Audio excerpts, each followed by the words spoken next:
Porque o homem tem dado suprema importância ao pensamento. Krishnamurti. Sobre o que falaremos. David Bohm. Tocarei num ponto que está relacionado com o que abordamos anteriormente. Li, em algum lugar, que um importante físico disse que quanto mais entendemos o universo, mais sem sentido ele parece, menos significado ele tem. Ocorreu-me também que pode haver na ciência uma tentativa de tornar o universo material a base da nossa existência, de que modo que fisicamente ele tenha significado, mas não. Krishnamurti, qualquer outro significado? Exatamente. David Bohm, e o assunto que podemos discutir é essa base sobre a qual estávamos falando outro dia. As coisas são diferentes para a humanidade, assim como o universo físico parece ser. Como isto é um diálogo, eu vou-me referir a Krishnamurti como Ki e Di a David Bohm. Ki, tornemos a pergunta mais clara. Di, não apenas os físicos, como também os geneticistas, os biólogos, tentaram reduzir tudo ao comportamento do homem. Átomos, genes, moléculas de DNA e assim por diante. E quanto mais eles o estudam, mais eles sentem que isso não tem significado, que está apenas passando.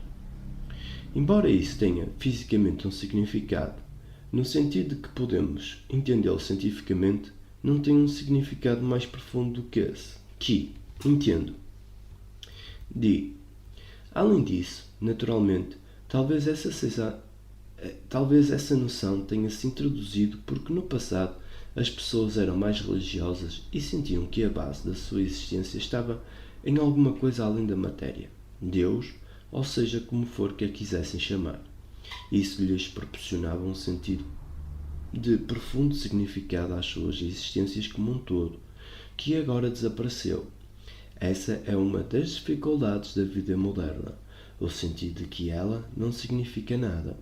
Que as pessoas religiosas, então, inventaram alguma coisa que possui um significado? Di. É bem possível que elas o tenham feito. Veja, por sentirem que a vida não tem significado, elas podem ter inventado alguma coisa que está além do corriqueiro, algo que é eterno, que, intemporável, inominável, Di, e independente e absoluto, que, percebendo que o modo como vivemos, geneticamente e das outras maneiras, não possui significado, algumas pessoas espertas e eruditas disseram: daremos um significado a isso. Di. Bem, acho que aconteceu isso antes. No passado, as pessoas de algum modo deram sentido à vida sob a forma da religião, bem antes da ciência se desenvolver muito. Depois surgiu a ciência e começou a negar essa religião. Que, perfeitamente, entendo isso. Di. Portanto, as pessoas não acreditam mais no significado religioso. Talvez, de qualquer modo, elas nunca tenham sido capazes de acreditar nele inteiramente. Que, então, como descobriremos se a vida tem um significado além desse? Como descobriremos? As pessoas tentaram a meditação, tentaram todas as formas de autotortura, de isolamento, tornaram-se monges, sannyasis e assim por diante. Mas elas podem estar também se iludindo completamente. Di. Sim, e é inclusive por isso que os cientistas negaram todas essas coisas, porque a história contada pelas pessoas religiosas não é mais plausível. Você entende? Que, perfeitamente. Então, como se pode saber se existe algo além do que é meramente físico? Como começaríamos? Di. Estivemos discutindo a noção de uma base que está além da matéria, além do vazio. Que, suponha, porém, que você concorde com o facto de que essa base existe e eu diga que isso é outra ilusão. Di. O primeiro ponto é, talvez, esclarecermos isso. Veja, se essa base é indiferente aos seres humanos, então ela seria a mesma base da matéria dos cientistas. Que, sim. Qual é a pergunta? Di. A base é indiferente à espécie humana? Veja, O universo parece ser totalmente indiferente ao género humano. Ele é uma vastidão imensa, não presta atenção em nada, pode causar terremotos e catástrofes, pode exterminar coisas. E ele não está essencialmente interessado na humanidade. Que entendo o que quer dizer. Di. E é indiferente para ele se o homem vai sobreviver ou não, se quiser colocar as coisas nesses termos.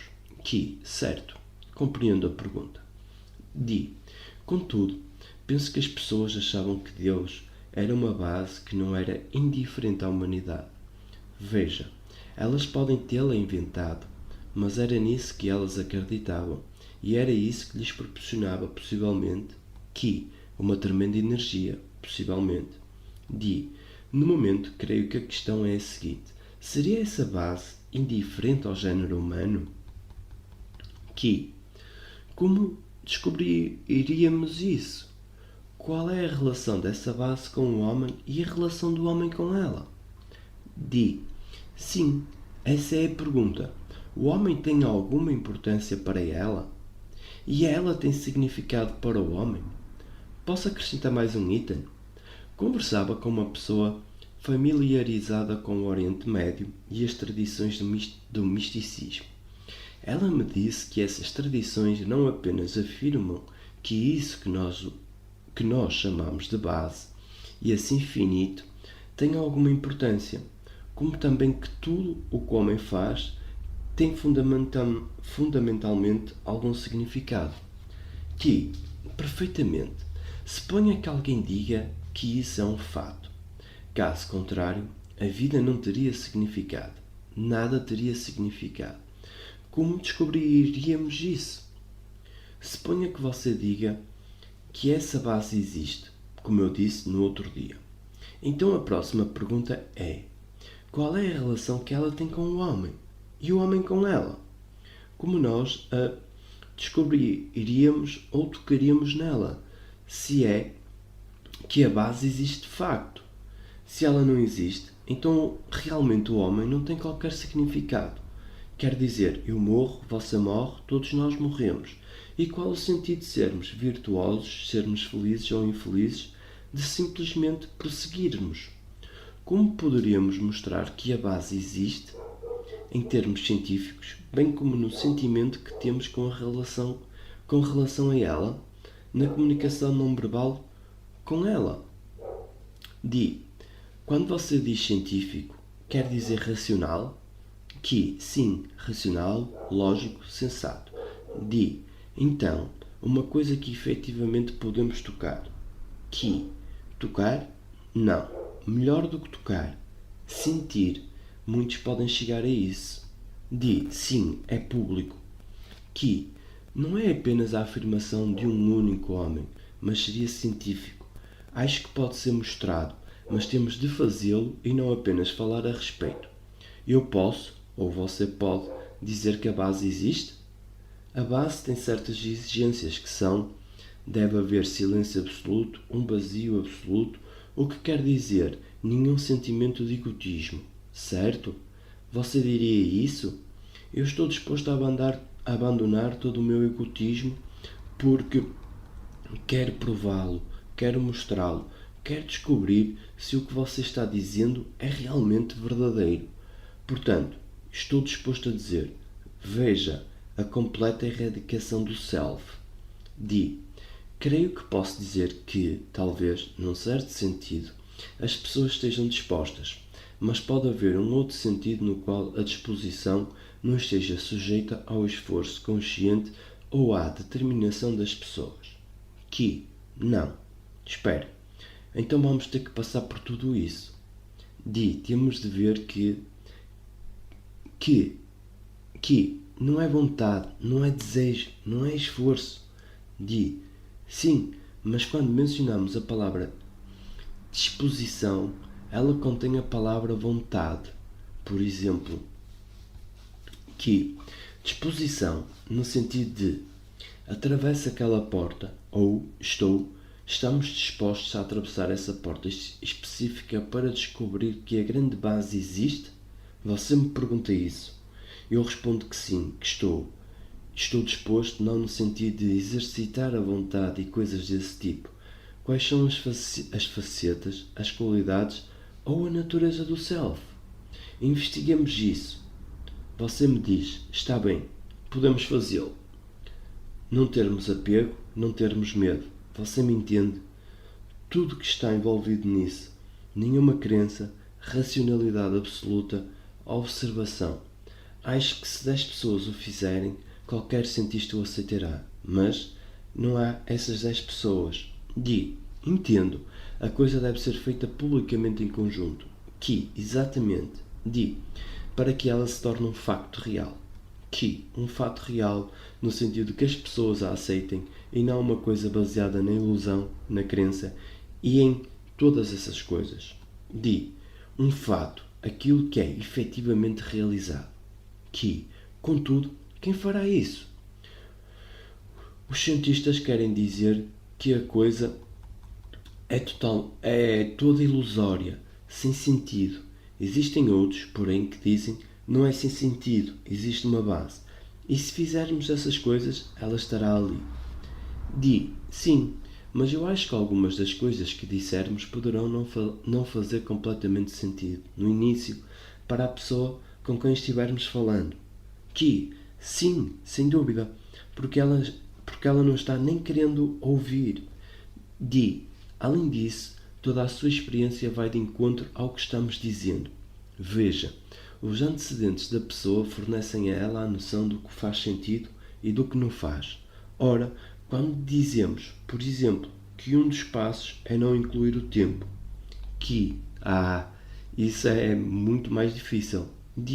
Sim, mas é bastante crucial. Espere, eu não começaria com o tempo. Eu começaria no nível do colegial. Posteriormente, contudo, vamos atingir esses pontos mais difíceis. Sim, mas comecemos no nível do colegial e digamos, façam essas coisas. Bem, que coisas são essas? Vamos examiná-las. Nenhuma crença. Uma pessoa poderá não ser capaz de controlar as suas crenças. Poderá não saber em que acredita. Não controlo nada. Quando verificamos que temos uma crença, nós nos agarramos à crença. A crença nos dá uma sensação de segurança e assim por diante. Essa crença, contudo, é uma ilusão, não é real. Veja bem, acho que se fôssemos falar assim a cientistas, poderiam dizer que não se sentem seguros porque acreditam na existência do mundo material. Você não acredita que o sol se levanta e se põe? Isso é um fato. Sim, mas o cientista acredita. Veja, houve longas discussões a esse respeito. Não há como provar que isso existe fora da minha mente, mas acredito nisso de qualquer modo. E esse é um dos problemas que surgem. Os cientistas efetivamente possuem crenças. Um acreditará que determinada teoria está correta e outro acreditará numa diferente. Não, eu não tenho teorias. Não possuo quaisquer teorias. Eu começo no nível do colegial dizendo: olhem, não aceitem teorias, conclusões, não se prendam aos seus preconceitos. Este é o ponto de partida. Talvez devíssemos dizer: não se agarrem às suas teorias, porque alguém poderia indagar se vocês estão afirmando que não possuem teorias. As pessoas imediatamente ficariam em dúvida. Compreende?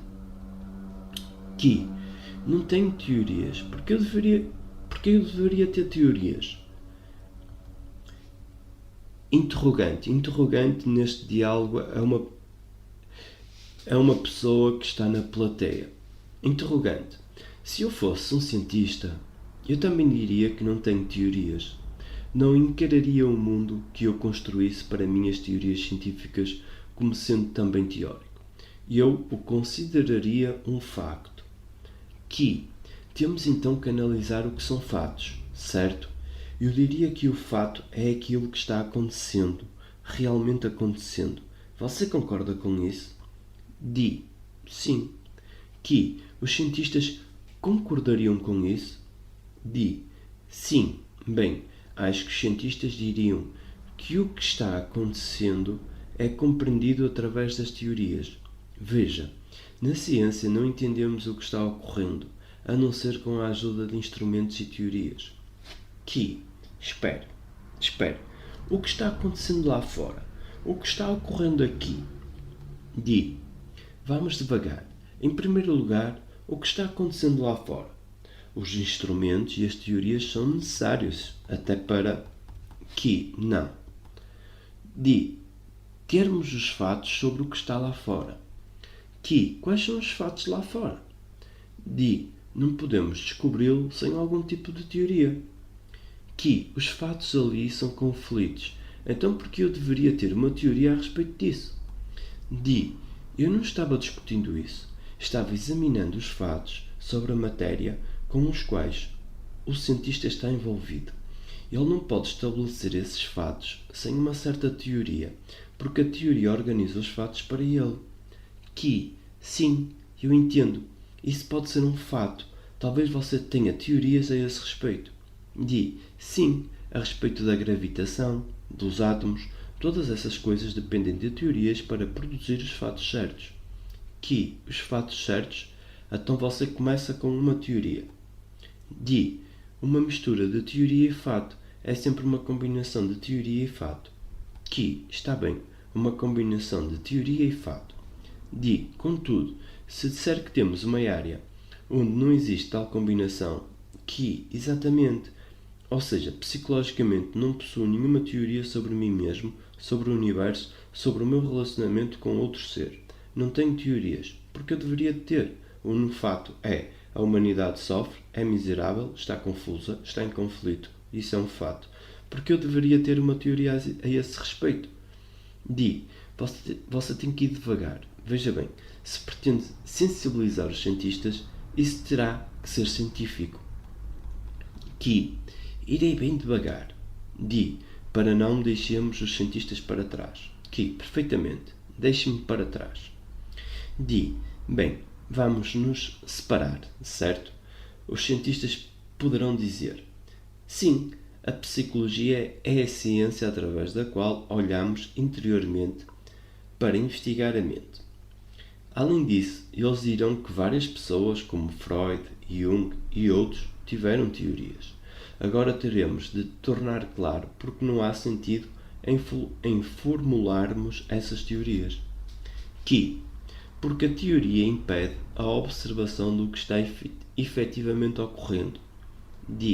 Sim, mas exteriormente parecia que a teoria estava ajudando a observação.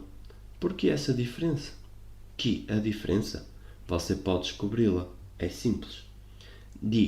Vamos examinar isso detalhadamente, pois, se pretende convencer os cientistas, você tem de responder a essa pergunta. Nós a responderemos.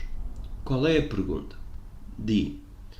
Porque as teorias são externamente necessárias e úteis na organização dos fatos a respeito da matéria e, contudo, interna e psicologicamente elas atrapalham, são de todo inúteis? Sim. O que é teoria? Qual é o significado da palavra teoria? Teoria significa ver, observar, uma espécie de visão intuitiva. Observar é isso, um modo de olhar. A teoria, inclusive, ajuda-nos a observar a matéria exterior. Teoria significa observar. É uma maneira de observar. Podemos observar psicologicamente o que está acontecendo? Digamos que quando olhamos para a matéria externamente, até certo ponto nós fixamos a observação. Ou seja, o observador é diferente da coisa observada.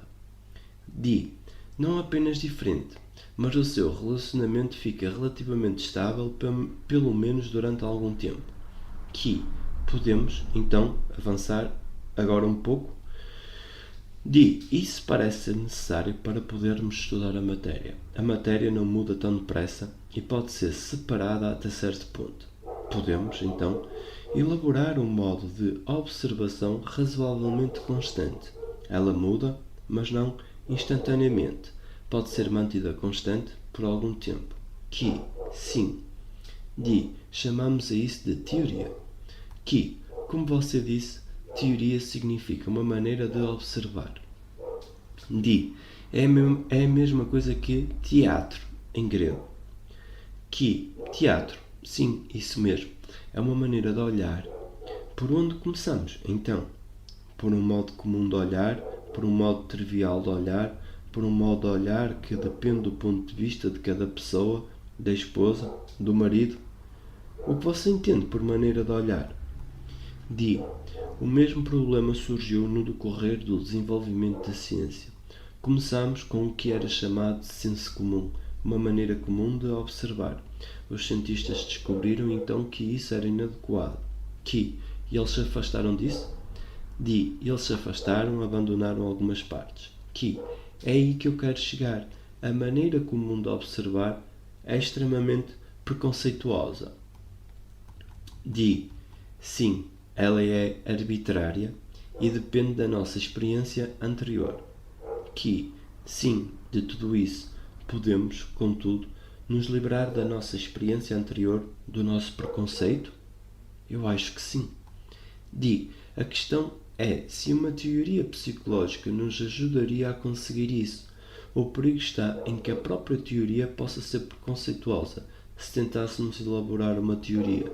Que é isso que eu estou dizendo. Isso se transformaria num preconceito. D. Isso se transformaria num preconceito porque não temos nada, ainda, não observamos nada que possa servir de alicerce. Que o fator comum, então, é que um homem sofre, certo? Esse é um fator comum e a maneira de observar as coisas. D. Sim. E eu me pergunto se os cientistas aceitariam isso como fator essencial do homem. Que, está bem. O conflito? D. Bem, eles discutiram sobre isso. Que, tome qualquer coisa, não importa o quê. Apego, prazer, medo. D. Acho que as pessoas poderão contestar alegando que deveríamos tomar algo mais positivo. Que, como o quê? D. Simplesmente, por exemplo, algumas pessoas poderão ter dito que a racionalidade é um fator comum. Que, não. Não chamarei a racionalidade de um fator comum. Se as pessoas fossem racionais, não estariam brigando umas com as outras. D. Temos que tornar isso claro. Digamos que no passado, alguém como Aristóteles possa ter dito que a racionalidade é um fator comum do homem. Agora, o seu argumento contra isso é que os homens não são geralmente racionais?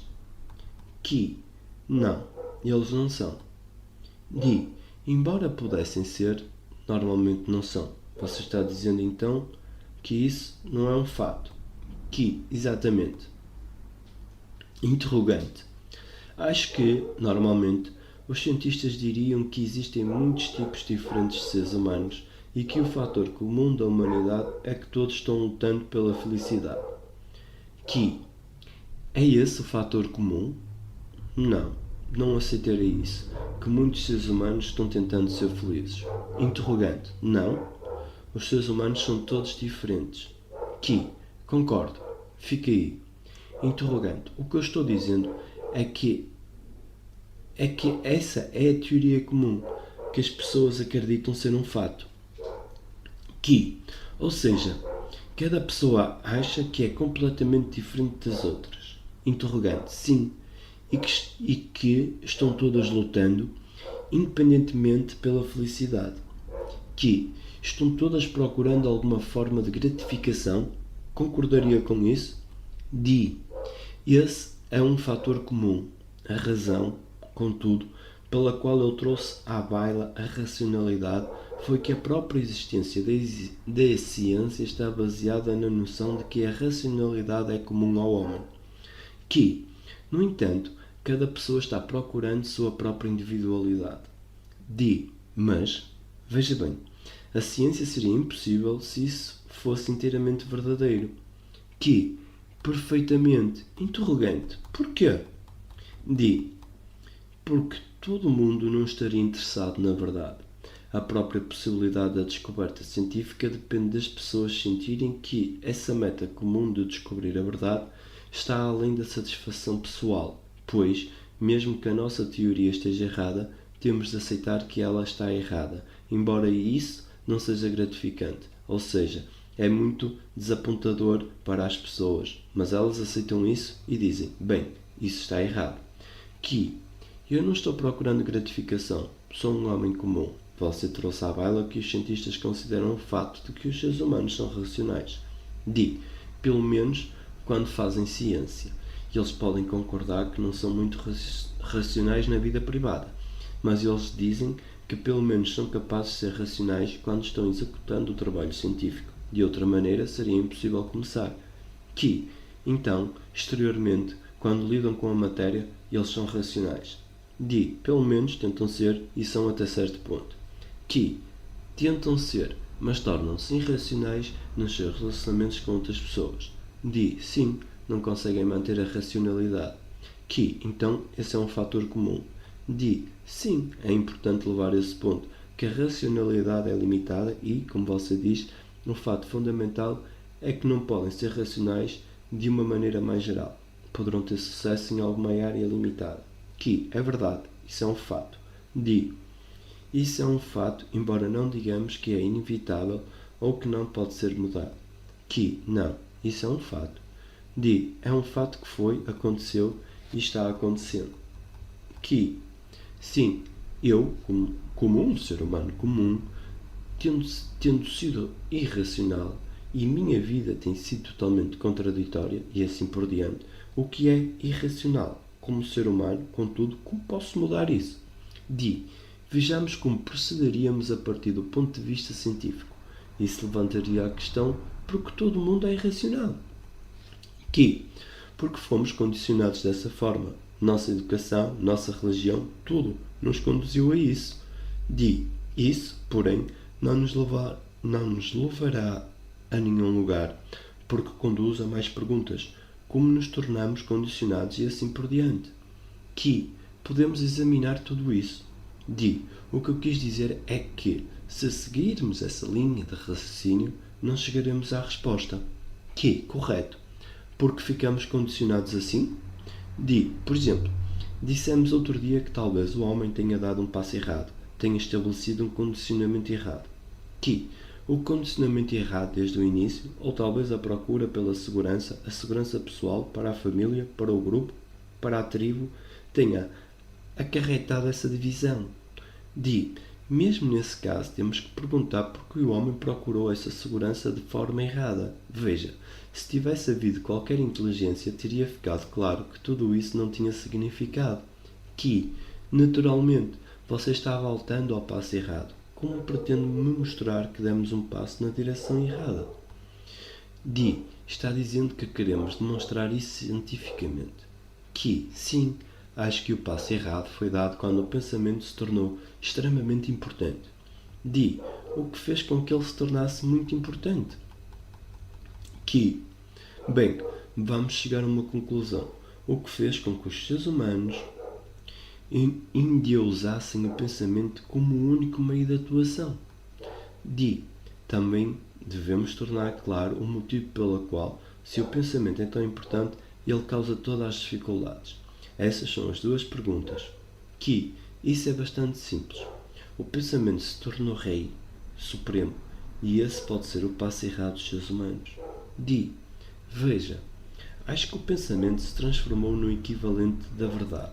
As pessoas consideraram que o pensamento fornece a verdade, fornece o que é sempre verdadeiro. Existe a noção de que temos conhecimento, que pode se manter em alguns casos por certo tempo, mas os homens generalizam porque o conhecimento está sempre se generalizando. Quando as pessoas alcançaram a noção de que seria sempre assim, isso cristalizou o pensamento do que é verdadeiro. Isso deu ao pensamento uma importância suprema. Você está perguntando, não está?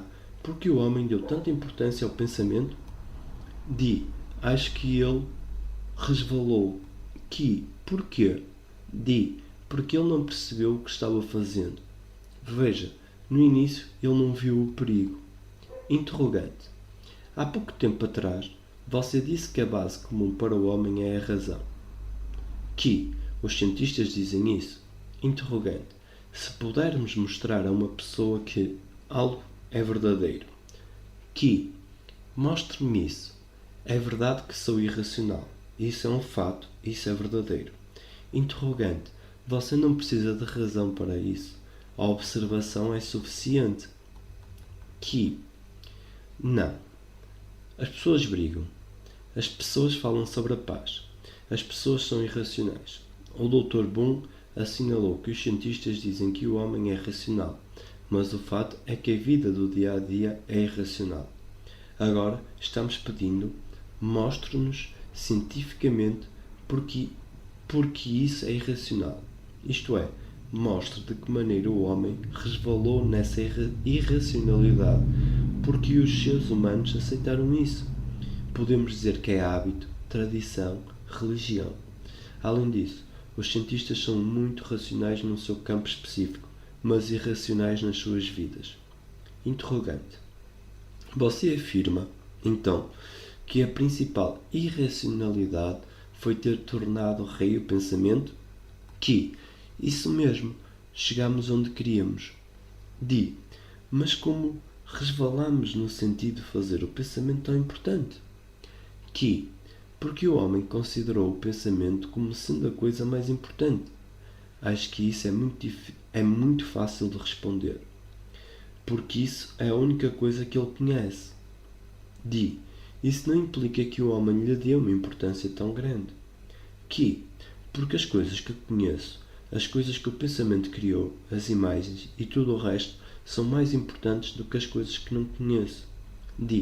Mas veja, se a inteligência estivesse atuando, ele não teria chegado a essa conclusão. Não é racional dizer que tudo o que sei é importante. Concordo, mas o homem é irracional. E ele escorregou na irracionalidade e disse, tudo o que sei é importante. Mas por que teria o homem feito isso? Você diria que o erro foi cometido porque ele se agarra ao conhecido e rejeita qualquer coisa desconhecida? Isso é um fato, mas não está claro porque ele o fez. Porque é a única coisa que ele tem. Estou perguntando, porém, porque ele não foi inteligente o suficiente para perceber isso. Porque ele é irracional. Bem, estamos dando voltas. Não acho. Veja bem, cada uma das razões que apresentou são apenas um outro exemplo da irracionalidade do homem. Isso é tudo o que eu estou dizendo. Somos basicamente irracionais porque damos ao pensamento uma importância suprema. O passo anterior, porém, não era o de que o pensamento construiu a ideia de que eu existo? Isso vem um pouco mais tarde. Temos de caminhar passo a passo. Interrogante. Certamente para o mim, a única coisa que existe é o pensamento. Os cientistas aceitariam isso? O cientista acha que está investigando a verdadeira natureza da matéria, independente do pensamento. Basicamente, independente, de qualquer modo. Quer saber como é o universo. Ele pode estar se enganando, mas sente que não valeria a pena fazer isso, a não ser que acredite que está descobrindo um facto objetivo. Diria, então, que através da investigação da matéria ele está tentando achar alguma coisa, tentando descobrir a base? É exatamente isso. Espere, é isso? Precisamente sim. O homem religioso diz que não podemos descobri-la, tornando-nos terrivelmente racionais nas nossas vidas. Ele não aceita que é racional, mas diz que é irracional em contradição, e assim por diante. Então, ou ele terá que resolver isso primeiro, passo a passo, ou ele poderá fazer tudo de uma só vez, correto? Ele aceita que é irracional. Mas existe uma dificuldade. Se você aceita que é irracional, você para porque diz, como posso começar? Sim, mas se eu aceitar completamente que sou irracional, espere um instante, então eu sou racional. Você terá que tornar isso mais claro. Você poderia dizer que o homem tem estado se iludindo por acreditar que já é racional? Que não aceito isso. Se não aceita essa ilusão, então você está afirmando que a racionalidade estará presente. Não a aceito. O fato é, eu sou irracional e, para descobrir a base, tenho de me tornar extremamente racional na minha vida. Isso é tudo.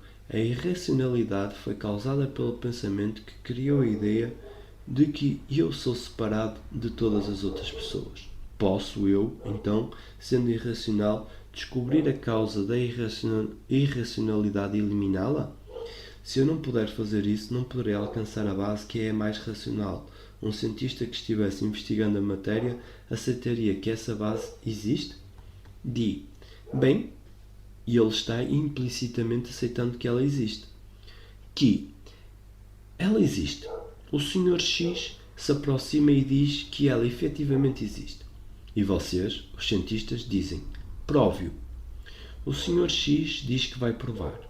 Um cientista se encontra com outros cientistas, realiza experiências e é racional naquela área, embora seja irracional na sua vida particular. Torne-se, em primeiro lugar, racional na sua vida. Começa aqui e não ali. O que você diria a tudo isso? Isso deve ser feito sem esforço, sem desejo, sem vontade, sem qualquer sentido de persuasão. Caso contrário, você estaria de volta ao jogo. Vamos colocar as coisas assim. Mesmo no que diz respeito à ciência, não poderíamos nos dedicar completamente a ela, a não ser que fôssemos racionais. Um pouco racionais. Um pouco racionais. Mas, eventualmente, o fracasso da racionalidade bloqueia a ciência de qualquer modo. Os cientistas se agarram às suas teorias, tornam-se ciumentos e assim por diante. Exatamente, isso é tudo. A irracionalidade os domina. Poderíamos então dizer que seríamos também capazes de observar a fonte de toda a irracionalidade? É isso que eu estou dizendo. Agora, porém, você tem de tornar claro que isso realmente pode ser feito. Sim, é o que eu estou mostrando a você. Eu digo, primeiro reconheça, veja, observe, perceba que você é totalmente irracional. A palavra totalmente causará problemas, porque se você fosse totalmente irracional, não poderia nem começar a falar. Não. Isso é o que eu estou discutindo. Digo que somos totalmente irracionais. Em primeiro lugar, reconheça isso. Observe. No momento em que você admitir que existe uma parte de mim que é racional, que deseja eliminar a irracionalidade. Não é isso, mas tem de haver suficiente racionalidade para que eu compreenda o que você está falando. Sim, naturalmente. Na verdade, eu preferiria declarar que estamos dominados pela irracionalidade, embora exista racionalidade suficiente para discutirmos o assunto. Contesto isso. Veja bem, de outra maneira não poderíamos começar a falar. Escute, nós começamos a falar. Alguns de nós começamos a conversar porque queremos ouvir uns aos outros. Estamos dispostos a dizer, colocaremos de lado quaisquer conclusões a que tenhamos chegado. Estamos dispostos a nos escutar mutuamente. Isso faz parte da racionalidade. No que diz respeito a algum de nós, talvez, mas a grande maioria não deseja nos ouvir porque estamos preocupados em descobrir se a base existe e estamos bastante sérios a esse respeito. Isso nos proporciona racionalidade para que ouçamos uns aos outros. Ouvir é necessário para a racionalidade. Naturalmente, estamos falando a mesma coisa? Sim. O cientista, através do exame da matéria, espera alcançar a base. Nós, X e Y, dizemos: vamos nos tornar racionais em nossas vidas. Isso quer dizer que você e eu, X e Y, estamos dispostos a nos ouvir mutuamente. Isso é tudo. O próprio ato de ouvir representa o início da racionalidade. Algumas pessoas não ouvirão nem a nós nem a ninguém. Podemos então, nós que estamos ouvindo, ser um pouco racionais e começar. É aí que eu quero chegar. Isso significa ser terrivelmente lógico, não é? Podemos então prosseguir daí, porque o homem criou essa irracionalidade na sua vida. Alguns de nós podemos, aparentemente, jogar fora uma parte da irracionalidade, nos tornar um tanto racionais e dizer: agora vamos começar a descobrir porque o homem vive dessa maneira. Qual é, contudo, o fator comum dominante em todas as nossas vidas? Evidentemente, o pensamento. Sim, de facto, naturalmente muitas pessoas poderão negá-lo, dizer que o principal fator é o sentimento ou outra coisa qualquer. Muitas pessoas poderão dizer isso, mas o pensamento faz parte do sentimento. Sim, mas isso não é normalmente compreendido. Nós explicaremos isso. Se não houvesse pensamento por trás do sentimento, seríamos capazes de reconhecê-lo? Sim, acho que essa é uma das principais dificuldades na comunicação com algumas pessoas. Começamos então. Pode ser que haja pessoas que não vejam isso, mas quero que X e Y, que são livres, vejam-no, porque eles se tornaram um pouco racionais e, portanto, estão escutando um ao outro. Eles podem dizer que o pensamento é a principal fonte dessa corrente. Então temos de dizer o que é o pensamento. Acho isso bastante simples. Pensamento acarreta irracionalidade. Sim, mas o que é o pensamento? Como sabemos que estamos pensando? O que você quer dizer quando se refere a pensamento? Pensamento é um movimento da memória que é experiência e conhecimento armazenados no cérebro. Suponha que queiramos ter a racionalidade que inclui o pensamento racional. Pensamento racional é somente memória. Espera um minuto, sejamos cuidadosos. Se formos completamente racionais, existirá uma visão intuitiva total. Essa visão intuitiva usa o pensamento e, portanto, ela é racional. Pensamento, então, não é apenas memória? Não.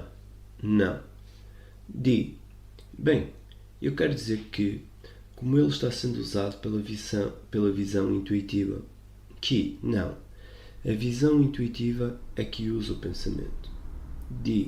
Sim, mas o que o pensamento faz não é apenas devido à memória? Espere um instante. Externamente, o pensamento corre sozinho. Ele corre autonomamente, como uma máquina, e não é racional. Exatamente. Porém, quando o pensamento é um instrumento da visão intuitiva, então o pensamento não é memória. Não está baseado na memória. Não está baseado na memória. A memória é usada, mas ele não está baseado na memória. Então é o quê? O pensamento pode ser limitado, divisível, incompleto, nunca poderá ser racional. Sem a visão intuitiva. Exatamente. Contudo, como vamos ter a visão intuitiva que é totalmente racional? Não me estou referindo à racionalidade do pensamento. Eu a chamaria de racionalidade da percepção. Sim, a racionalidade da percepção. O pensamento torna-se então o instrumento disso, de modo que ele tem a mesma ordem. Como, porém, posso ter essa visão intuitiva? Essa é a próxima pergunta, não é? O que devo fazer ou não fazer para ter essa visão intuitiva instantânea que não pertence ao tempo, que não pertence à memória, que não possui nenhuma causa, que não está baseada na recompensa ou no castigo? Ela é livre com relação a isso tudo. Portanto, como a mente tem essa visão intuitiva? Quando eu digo eu possuo a visão intuitiva, isso está errado, obviamente. Então, como é possível que uma mente que tenha sido irracional e que tenha se tornado um pouco racional tenha essa visão intuitiva? Essa visão intuitiva torna-se possível se a sua mente estiver liberta do tempo. Correto. Vamos devagar porque, veja bem, se voltarmos ao ponto de vista científico ou até do bom senso, o tempo é implicitamente tomado como a base de tudo no trabalho científico. Na verdade, até na mitologia grega antiga, Cronos, o deus do tempo, cria seus filhos e o engole. Isso é exatamente o que dizemos a respeito da base. Tudo vem da base e morre na base. Assim, de certa maneira, a humanidade já há muito tempo começou a tomar o tempo como a base. Sim. E então alguém se aproxima e diz que o tempo não é a base. Exatamente, de modo que, até agora, mesmo os cientistas têm procurado pela base no tempo e todas as outras pessoas também. Eis toda a questão. Contudo, você diz que o tempo não é a base. Alguém poderia dizer que isso é tolice. Nós, entretanto, dizemos que ficaremos abertos a isso, embora algumas pessoas possam descartar essa hipótese imediatamente. Agora, se você diz que o tempo não é a base, não saberemos onde estamos. Eu sei onde estou. Vamos investigar isso. Interrogante. É o tempo o mesmo movimento que esse pensamento que descrevemos em primeiro lugar? Sim, o tempo é isso. O tempo é pensamento. Gostaria de ir devagar também com relação a isso, pois, como dissemos muitas vezes, há o tempo cronológico. Naturalmente, isso é simples. Sim, mas além disso estamos pensando. Veja bem, pensar requer cronologicamente o tempo, mas além disso projeta uma espécie de tempo imaginário, que é o futuro. Que é o futuro e o passado como os vivenciamos. Sim, exatamente. Esse tempo, que é imaginado, também é uma espécie de processo real de pensamento, isso é um fato. Pensar em um fato que fisicamente requer tempo, mas também estamos envolvidos com o tempo quando podemos imaginar todo o passado e o futuro, sim, o que são fatos. Digamos, então, que esse tempo não é a base, talvez nem mesmo fisicamente, isso é o que vamos descobrir. Sim, mas sentimos que ele é a base, porque sentimos que nós, como o self, existimos no tempo. Sem o tempo, não poderia haver nenhum mim. Correto. O eu tem de existir no tempo. Naturalmente. Sendo eternamente alguma coisa ou se transformando em alguma coisa. Ser e se transformar estão na esfera do tempo. A mente, contudo, que evolui através do tempo pode, interrogante. Então, o que você entende por mente? A mente, o cérebro, meus sentidos, meus sentimentos, tudo isso é mente. A mente particular. Você quer dizer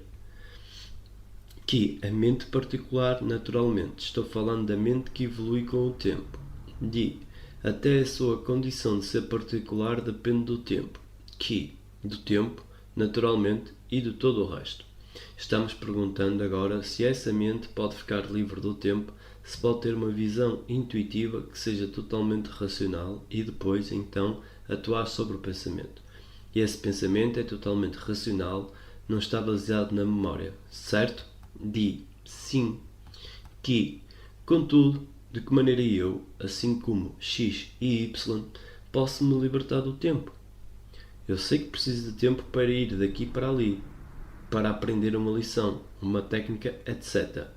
Compreendo isso perfeitamente, de forma que não estou me referindo a esse tempo. Estou falando do tempo no sentido de vir a ser. No sentido de ser, que, naturalmente, vir a ser é ser. Comece sendo para vir a ser. E sendo alguma coisa em mim mesmo, sendo melhor, sendo mais feliz, Que, sim, a coisa toda. Tudo. Entretanto, pode o meu cérebro, que investiga se a base existe, pode minha mente se libertar do tempo? Nós, agora, separamos o tempo que é necessário e o tempo que não é necessário. Ou seja, pode o meu cérebro não funcionar como sempre o fez no tempo enquanto pensamento? O que significa pensamento pode chegar a um fim. Você aceitaria isso? Sim, mas poderia tornar isso mais claro. Podemos perceber que a primeira pergunta é: o meu cérebro pode não ser dominado pela função do pensamento? Sim, que é o tempo. E depois, se você diz que o pensamento chega a um fim? Não.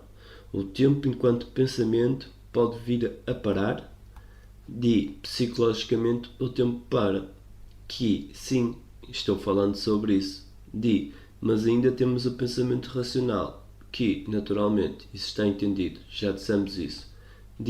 Estamos discutindo o pensamento da experiência consciente. Interrogante, do ser e de vir a ser, e da retenção da memória. Você sabe, o passado como conhecimento? Sim, isso pode ser feito. Quer realmente se referir à lembrança de experiências? Há lembrança de experiências, a mágoas, a apegos, a tudo isso. Ora, isso pode ter um fim? Naturalmente que sim. Eis a questão.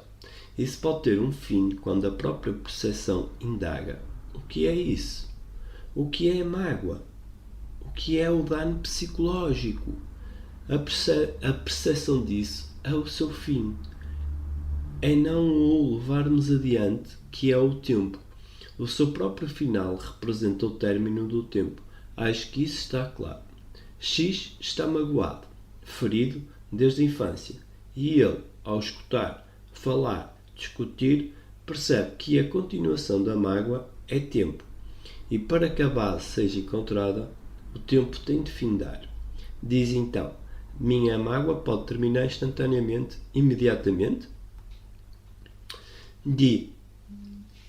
Sim, creio que há certas etapas aí. Você diz que ele descobre que a mágoa é tempo, mas a experiência imediata disso é que ela existe por si só. Sei disso, é claro, podemos nos aprofundar nisso. Isso simplesmente é algo em si mesmo. O que quer dizer que eu criei uma imagem de mim mesmo e que a imagem está magoada e eu não. O que você entende por isso? Está bem. Na transformação, que é o tempo, eu criei uma imagem a meu respeito. Bem, o pensamento criou essa imagem. O pensamento criou uma imagem através da experiência, através da educação, através do condicionamento. E tornou essa imagem separada de mim. Essa imagem, porém, é na verdade mim, embora tenhamos separado a imagem e o mim, o que é irracional. Assim, ao perceber que a imagem é mim, tornei-me um pouco racional. Acho que isso não ficará claro. Porque, quando eu estou magoado, sinto que a imagem é mim. A imagem é você. A pessoa está magoada se sente assim, entende?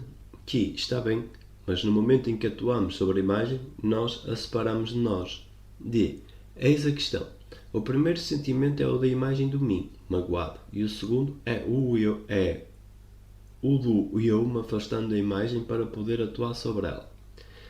O que é a irracionalidade? Porque não está correto. Exatamente. E isso introduz o tempo, porque eu digo que levará tempo para fazer isso. Certo, então, percebendo isso, torno-me racional e ajo. O ato é ficar livre disso imediatamente. Vamos nos aprofundar nisso. A primeira coisa é que houve uma mágoa. Essa é a imagem, mas inicialmente não a separo de mim. Sinto-me identificado com ela. Eu sou ela. Eu sou ela. Depois, porém, eu recuo e digo que acho que deve haver um mim que pode fazer algo. Sim, que pode atuar sobre ela. Porém, isso leva tempo. Isso é tempo. Isso é tempo. Isto é, estou pensando que isso leva tempo. Tenho que ir devagar agora. Se eu não fizer isso, essa mágoa não poderá existir.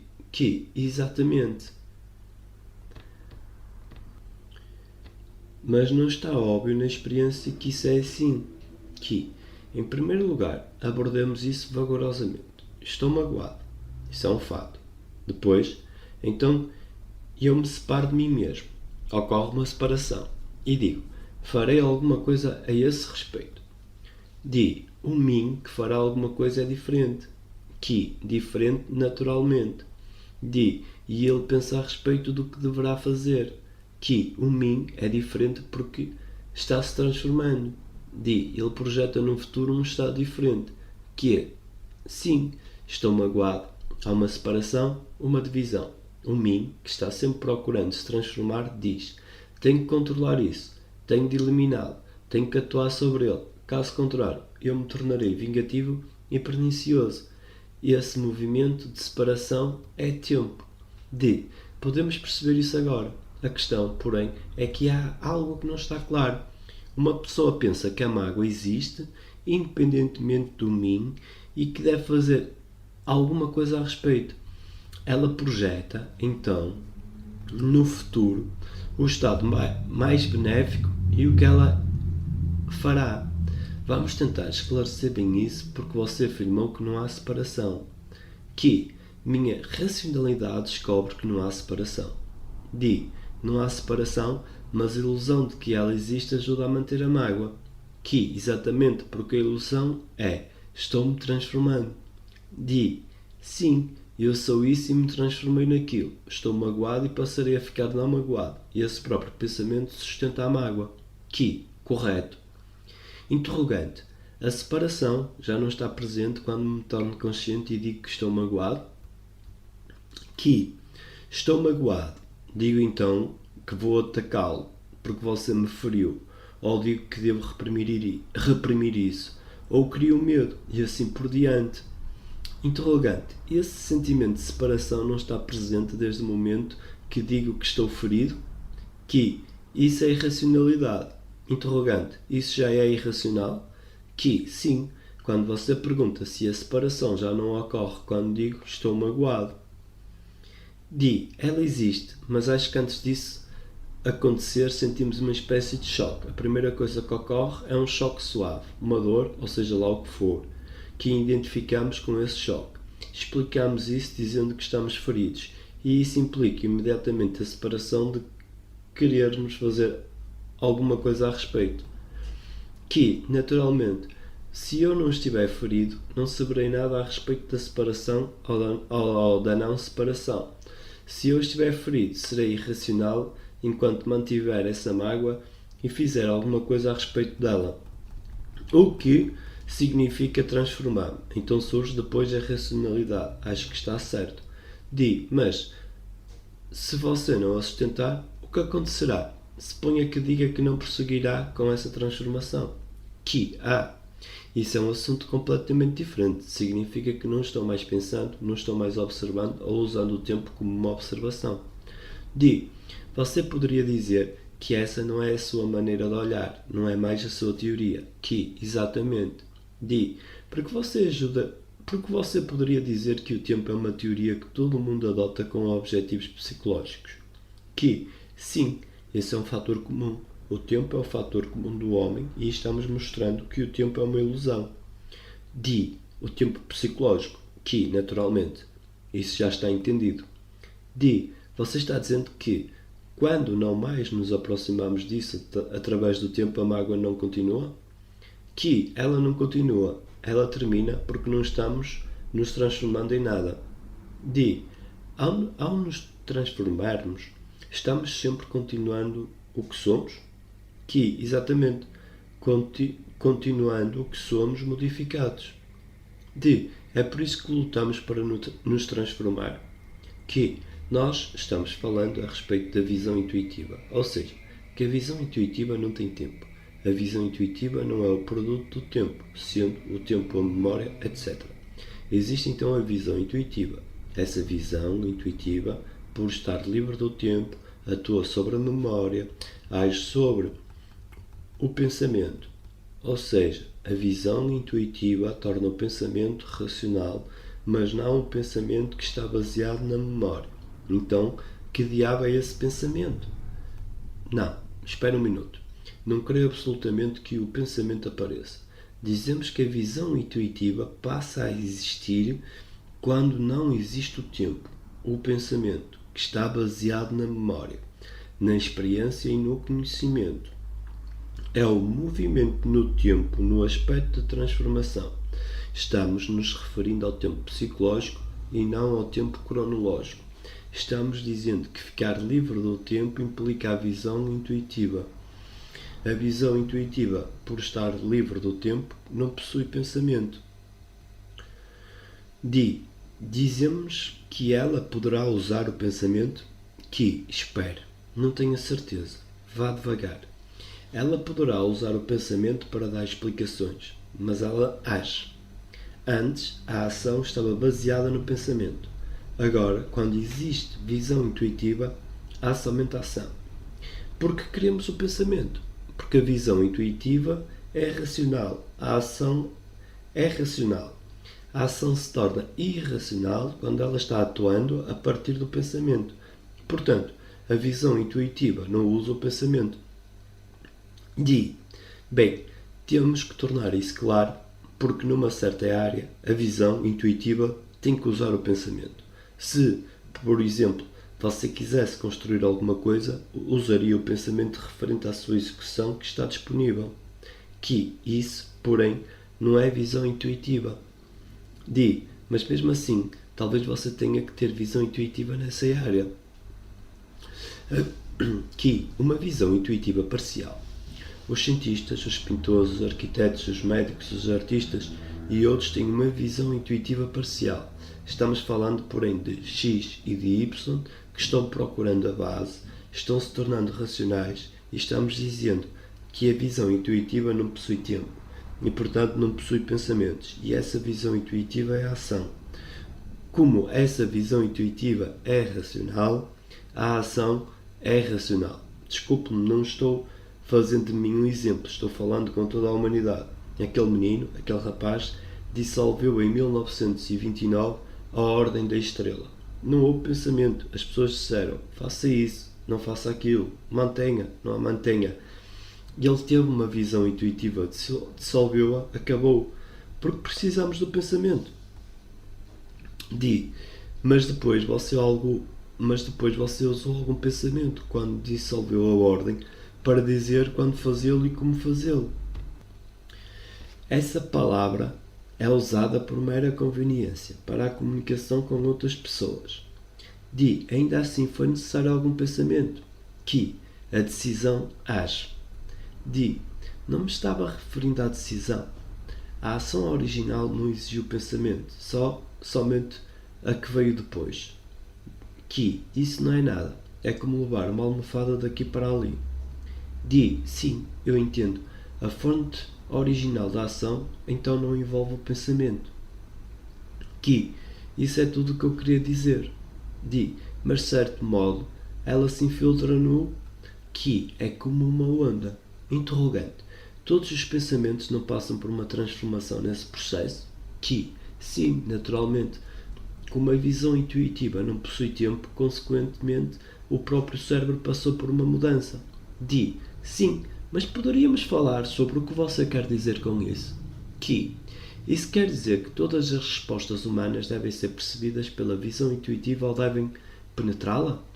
Eu lhe direi o que quero dizer com isso. Sou ciumento. Existe uma visão intuitiva que cobrirá todo o campo do ciúme e desse modo acabará com ele? Que acabará com a inveja, a ganância e com tudo o que está envolvido no ciúme? Entende? As pessoas irracionais caminham passo a passo. Livram-se do ciúme, livram-se do apego, livram-se da raiva, livram-se disso, livram-se daquilo e daquilo outro, o que representa um processo constante de transformação, certo? Mas a visão intuitiva, que é totalmente racional, extermina tudo isso. Exatamente, que isso é um fato no sentido de que X e Y nunca mais serão ciumentos, nunca. D. Temos de discutir isso porque não está claro como você poderia garanti-lo. Q. Oh, sim, eu o garantirei com certeza. D. Se isso puder alcançar aqueles que são capazes de escutar. Q. O que significa que para encontrarmos a base, a primeira coisa que temos de fazer é escutar. D. Entenda. Os cientistas nem sempre podem escutar.